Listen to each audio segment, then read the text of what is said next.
Alright, Pretender here, back with another Honkai Star Road video, and today I kind of want to be talking about what we do know so far about both Sunday and Tingyun or Fugue, or Tingyun Fugue, whatever you want to call her. Since there is some information out there, obviously neither characters we will know what they do until they are officially out. So I have to have a very important disclaimer that anything is subject to change. This is just information out there, nothing is confirmed until the units are officially released or officially revealed in the live stream. We won't know for sure what they do, but for the things we do know and giving us a potential idea on how they might actually work, that is what I wanted to be talking about in this video. So before I get into the video, drop a like, drop a sub, hit the bell for more videos like this, or when the time comes of 2.7, you will lose both your 50/50s and your 75/25s. Let's get into it.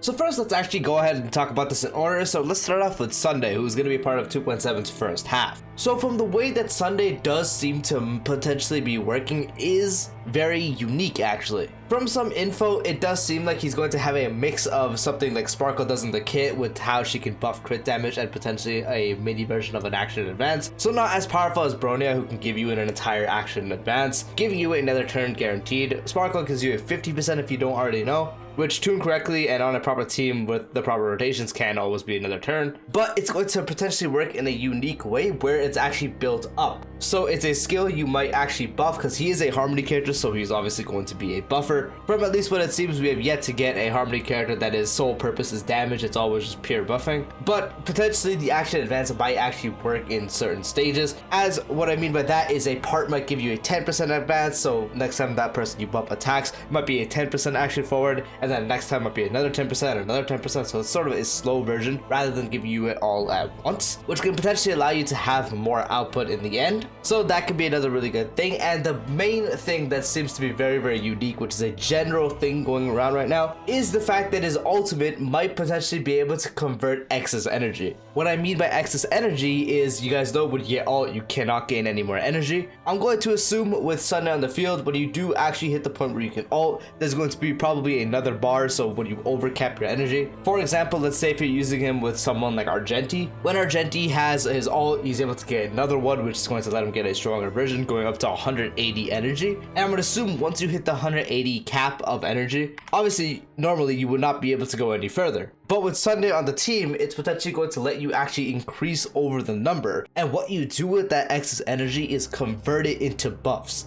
So the excess energy, you're not going to store it for getting another ult. It's not going to be a thing where you can stack it like Yunli, who's able to stack two of the same ults at one and be able to use it back to back. It's more going to be a thing where you could take that excess energy and actually buff a single ally. And it seems like there's going to be multiple things you can do. There's going to be a way to buff attack, there's going to be a way to buff damage dealt, and there's going to be a way to buff crit damage. And if that's the case, he's probably going to be working really well with practically any unit in the game, minus a very few, since practically everyone but 3 characters in the game have normal energy, and you have 3 different buff ways that will benefit anyone on the game, because most people can use the attack boost, and if they don't want to use the attack boost, say if you're buffing someone that's HP scaling like Blade, or future DPSs that probably have different scaling such as defense or again HP, then you're going to be able to choose something like the damage buff or crit damage, or if you're running him with dot, then you can give the increasing damage or the actual attack percent. And then on crit DPSs that don't have their crit damage diluted, you can give them more crit damage, and if they have their crit damage diluted, you can give attack or increased damage, practically making this guy an omni support that gives you action advance, because everyone will love another turn, because more turns, more output, more damage. And then having a 3-way to buff any kind of stat that you want that is offensive, giving you a selection that is going to benefit no matter the team you're using. So it's a very interesting way, incorporating a way of how Sparkle works with the action advance and crit damage buff, and then giving it a gimmick on his own where he's actually able to give you, once again, parts of the action advance rather than all at once. So it's like you do an action with the unit you buff, and then after that turn they get a 10% action forward, so they get to act sooner. And then you have a way to convert excess energy, so you don't actually have to use the ultimate right as you get it, since a lot of people hate holding their ultimate because a lot of ultimates are really powerful in the game. So it's best to use it and then get it back right away as soon as possible. But if you already have your ult, you really can't gain more energy and you can't convert it unless you're Argenti or Yunli, and even with them there's time to hit the actual cap. So being able to convert excess energy is going to be an insanely nice and unique way to gain buffs, rather rather than just having a flat ultimate buff you and then a flat skill buff you, having that excess energy converted lets you actually keep your ultimate for later turns, opening new playstyles, opening new rotations. It's going to be really cool. The only characters that probably will not benefit from that is characters with a unique ultimate. So Acheron, Firefly, Feixiao. Yes, those are the top DPSs in the game, but this character, Sunday, is probably going to be good for the other characters that can use energy in a normal way, future characters that will be using energy in a normal way, and who knows, potentially even if he does end up doing all this stuff, maybe he'll even be able to overcap and use the excess alt charges from the characters that have more charges rather than energy. Probably won't work with Firefly though, because once you're alted you don't really gain the energy, but maybe you can gain excess stacks of Feixiao or Acheron, which would be really broken, but it could be a thing potentially. But for the most part, I highly doubt that would be the case. It's mainly just going to be over the normal characters who gain energy just by attacking and not having these stacks. So it could potentially open new team comps with existing characters that use normal energy, and then can open possible new outcomes and new rotations and also new team ideas for existing and new characters. And another little thing that potentially might happen is the actual action advance related. As we know, we are potentially coming up on a summon meta. It seems like the action advance, when you action advance the unit that has a summon, would actually action advance the summon itself. So you're practically getting 2 for 1. And so he might be another character that works really good with existing characters, and especially be the best in slot for the Harmony supports in a future summon meta team. Again, because it's seeming like we're getting these summon characters, these summon relics. It's probably going to be a thing in 3.0 where we get a summon meta, and there is a good chance that if he does stay this kind of way and he's actually able to advance forward the character and the summon, he is probably going to be the best in slot for the new meta. So he's going to be this character that works general with practically everyone. He's probably going to be similar to a Robin situation where he's just really good with everyone because he's able to do everything, at least when it comes to offensive buffs, but then he's probably going to excel in a team with a summon meta. Again, if it does stay this way, similar to how Robin is practically good everywhere but excels in follow-up teams, or Ron May, who's good everywhere but excels in break teams, just sort of like that.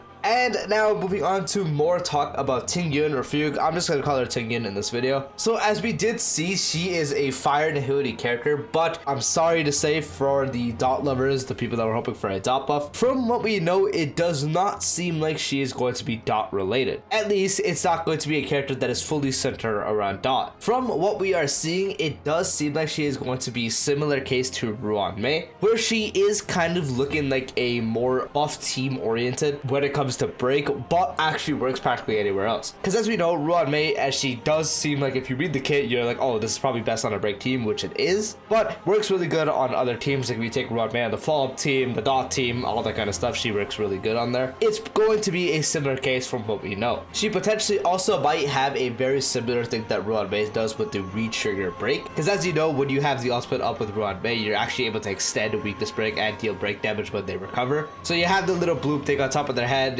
you weakness break them. Once it's their turn again, they get up and then they fall back down pretty much, and then you have the extended weakness break duration. It's seeming like Tingyun potentially might have that same mechanic, although in a different way. She might actually be able to provide her own version of a toughness bar, or at least a toughness thing in general, where when you do break that toughness, it would delay the target's action like normal break, and then also be able to deal break damage once again. So more of a re-trigger and then deal the break damage once again, getting that actual extended break time. On top of that, she might be another character that actually allows you to deal super break damage, because right now for buffing and giving everyone super break is still just the Harmony Trailblazer. So she is probably going to have another thing, or at least from what we know, where she has another sort of trigger through weakness break being super break. It probably won't be as strong because we know the insane amount of super break that the Harmony Trailblazer can give you, but it seems like she potentially still might have some scaling, which can increase current super break damage that we have on teams and also make her more universal with the other buffs she may provide. She also might be a character that can help your break teams or just practically anyone lower toughness regardless of type, since that is a very common thing, but it is going around that she's able to do ultimate damage to everyone and lower the toughness regardless of type, so they don't have to be weak to fire, which can be really helpful because on break teams, obviously the break characters themselves can lower the toughness just as fine themselves, but the extra help you get from characters like the sustain, so Gallagher or Lingsha, when your Ruan Mei does a single target attack, or when you use a skill on Harmony Trailblazer, there are multiple ways to actually get toughness down further, and that helps them break even faster, helping you clear faster, deal more damage faster, faster,